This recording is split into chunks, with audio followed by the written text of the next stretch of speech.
আসসালামু আলাইকুম, সালাম এবং সমগ্র বিশ্বব্যাপী যত বাঙালি আছেন সকলের কাছে আমার সশ্রদ্ধ কৃতজ্ঞতা। এই কারণে যে বঙ্গবন্ধুর শাহাদাত বার্ষিকী পালনের জন্যে আমার মতো এক ক্ষুদ্র ব্যক্তি যখন আহ্বান জানিয়েছিল, সেই আহ্বানে যে পরিমাণ সাড়া পেয়েছি এবং বিশেষ করে ৩২ নম্বরে একজন রিকশাওয়ালা এবং ৭০ এক মহিলা গিয়েছিলেন ফুল নিয়ে। রিকশাওয়ালা ৪০০ টাকার ফুল নিয়ে গিয়েছিলেন। ওটা ৪০০ টাকা না, ওটা সারা পৃথিবীতে ৪০০ কোটি বছরের মানুষের অর্জনের অর্থ দিয়ে ওই ফুল, ওই ভালোবাসা কেনা যায় না। এবং new York, Paris, London,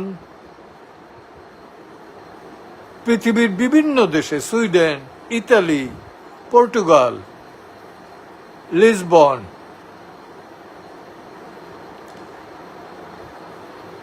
Germany, এইসব দেশে যে এই শোক দিবসটা যে পরিসরেই হোক পালিত হয়েছে, আমি তাদের কাছে কৃতজ্ঞ চিত্রে, সশ্রদ্ধ চিত্রে ধন্যবাদ জানাই। এটা আপনাদের কর্তব্য। জাতির কি বলবো, যে জাতির এই ক্রান্তি লগ্নে যদি আমাদের জন্য যারা জীবন উৎসর্গ করেছে, যাদের জন্য, যাদের ত্যাগে আমরা এই দেশটা পেয়েছি, তাদের নেতা বঙ্গবন্ধু শেখ মুজিবুর রহমান, এই রাষ্ট্রের যিনি স্থপতি, তাকে যদি স্মরণ না করি মৃত্যুবার্ষিকীতে, অন্তত আমরা অকৃতজ্ঞ জাতি হিসেবে থেকে যাব। আমার বলার কিছু নাই। আমি খুব আবেগপ্রবণ মানুষ, তো এই বয়সটায় আবার আমি আজকে অসুস্থ, কয়েকদিন যাবত আমি অসুস্থ, খুব বসতে পারি না, খুব কষ্টে আমার বসতে হচ্ছে, ব্যাক পেইন। আমার জন্যও দোয়া করবেন। দোয়া করবেন 15ই আগস্ট যারা শহীদ হয়েছে এবং ৭১-এ যত ৩০ লক্ষ শহীদ হয়েছে, ২ লক্ষ মা বোন তাদের ইজ্জত হারিয়েছে, তাদের জন্য দোয়া করবেন। তাদের রক্তের, এক সাগর রক্তের বিনিময়ে অর্জিত এই স্বাধীনতা, এই স্বাধীনতা যাতে অক্ষুণ্ণ থাকে, এই পতাকা যাতে অক্ষুণ্ণ থাকে, এই জাতীয় সঙ্গীত যাতে অক্ষুণ্ণ থাকে এবং বঙ্গবন্ধুর মর্যাদা, দেশের মর্যাদা যাতে অক্ষুণ্ণ থাকে, মুক্তিযোদ্ধাদের মর্যাদা যাতে অক্ষুণ্ণ থাকে, সেই জন্য আপনারা বাংলাদেশের পতাকা হাতে নিয়ে, বুকে নিয়ে সর্বত্র প্রস্তুত থাকবেন। পতাকা, জাতীয় সঙ্গীত, জয় বাংলা স্লোগান, এটা মুক্তিযুদ্ধের। রণাঙ্গনে ৭১-এ কিন্তু জয় বাংলা স্লোগান বাদ অন্য কোনো স্লোগান ছিল না। 16ই ডিসেম্বর থেকে আপনি খেয়াল করে দেখবেন, সারা মুক্তির যুদ্ধেরও মুক্ত বাংলাদেশে একটাই স্লোগান ছিল, জয় বাংলা, জয় বঙ্গবন্ধু। আমি কি বলবো, আসলে ভাষা হারিয়ে ফেলেছি।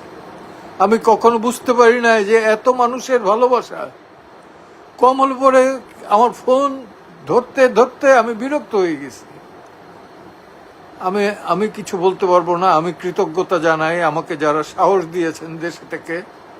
বঙ্গবীর কাদের সিদ্দিকী, তার বড় ভাই বীর মুক্তিযোদ্ধা লতিফ সিদ্দিকী, এরা আমাকে সাহস জুগিয়েছেন।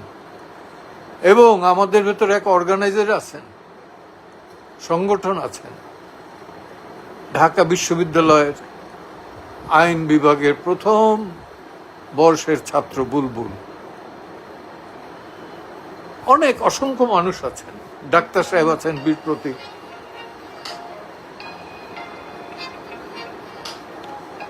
এদের সকলের প্রতি আমি কৃতজ্ঞ। ও ডক্টর মাহফুজ অব চিটাগাং, তারপরে চাঁদপুরের পাটোয়ারি ভাই, বগুড়ার ফরহাদ সাহেব, এই যে বিভিন্ন লোক, চট্টগ্রামের অসংখ্য মানুষ, মুক্তিযোদ্ধার, আমি নাম বললাম না, কোন ঝামেলায় পড়েন আবার। আমি নিজে ঝামেলা আছি, তাই থাকি। সকলের প্রতি কৃতজ্ঞ, সকলের প্রতি কৃতজ্ঞ। ধন্যবাদ।